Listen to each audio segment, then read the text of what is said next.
I think that from an investor point of view, you certainly need to be aware of, like, pick your battle, which means that, a lot of my investor friends from outside of China, I would suggest or recommend, if anything that is really like B2C, that is focused on consumer, usually is actually quite hard for a non-Chinese investor to get into the game.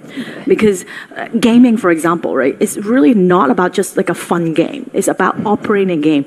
If you have no idea when is Chinese New Year, or when is like the national, all the national holidays, which Chinese have so many, you really have, there's all these campaigns that you need to run to make sure that you can actually monetize the game. And I think that have nothing to necessarily do with is this good for a foreign investor or not. It's really about, when it's B2C, it's harder for someone that don't speak the language. Right. And then on blockchain and in crypto, it's really a love-hate relationship. I think the Chinese government, by the way, I think both Shenzhen and Hangzhou have particular funds, government-backed, to invest in blockchain.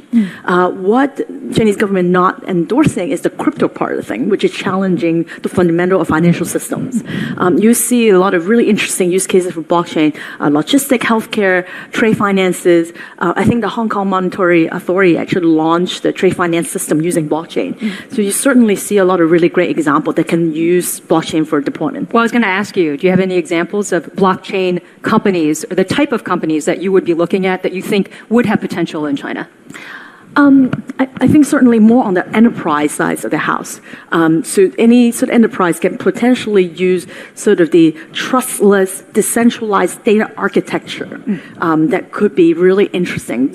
Doesn't matter, like with insurance or certain. I was looking at a use case where trying to certify diamonds, and as diamonds come from one place, you pass it to verify to jeweler. You want to make sure that it's real jewelry for us. So I think there's a lot of really practical use cases that the whole world can use blockchain for.